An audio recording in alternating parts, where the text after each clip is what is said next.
이어서 진주에서 전해드립니다. 국립진주박물관을 옛 진주역 터로 이전하기 위한 설계 공모 절차가 시작됐습니다. 그러나 해당 사업이 지난달 행정안전부의 중앙투자심사를 통과하지 못한 데다 터 면적도 확정되지 않아 절차가 성급하게 진행되는 것 아니냐는 우려가 나옵니다. 박기원 기자입니다. 국립진주박물관이 박물관을 이전하기 위한 설계자 선정 절차에 착수했습니다. 오는 7월까지 공모로 설계자를 선정하고 곧바로 기본 설계와 실시 설계를 시작한다는 계획입니다. 문제는 박물관 이전 사업이 지난달 행정안전부 중앙투자심사를 통과하지 못했다는 겁니다. 국비로 추진되는 설계 공모는 행안부 심사 없이도 가능하지만 박물관 이전 사업 비용의 절반인 지방비 640억 원은 심사가 필요합니다. 결국 박물관 규모가 확정되지 않은 상황에서 설계부터 먼저 추진되는 건데 행안부 심사 결과에 따라 설계 절차의 차질도 우려됩니다. 8월 달 되면 설계 개학 예정인데 중앙투자심사도 이제 결과도 봐야 되지 않겠습니까? 그 행안부하고도 조율을 잘해서 진행하겠다 하셔가지고 일단 믿고 가고 있습니다.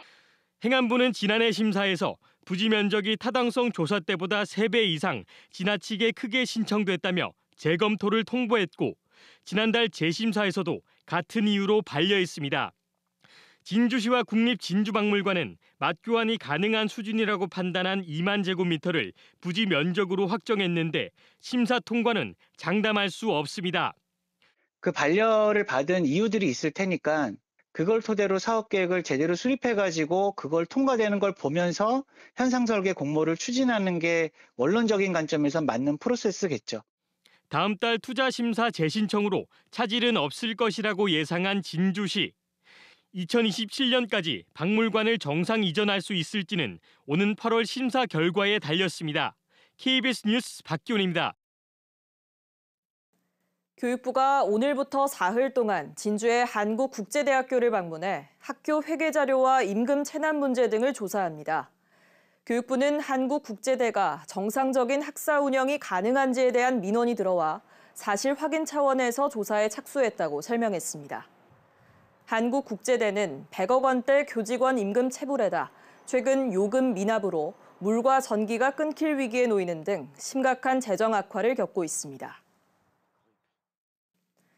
일본군 강제 성노예 피해자 진주평화기림 사업회 등 지역 27개 시민단체는 오늘 진주시청에서 기자회견을 열고 일본군 위안부 역사관 건립을 경상남도에 촉구했습니다.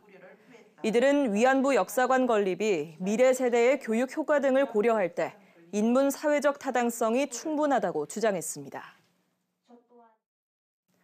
하동군이 지역 초중고생 2,300여 명의 등하굣길 교통수단을 설문조사한 결과 대중교통을 이용한다는 응답이 5%대에 그쳤습니다.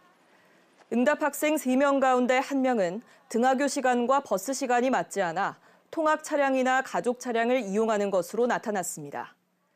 하동군은 교육지원청과 협의해 등하교 시간대 농어촌 버스 노선 조정을 검토할 예정입니다.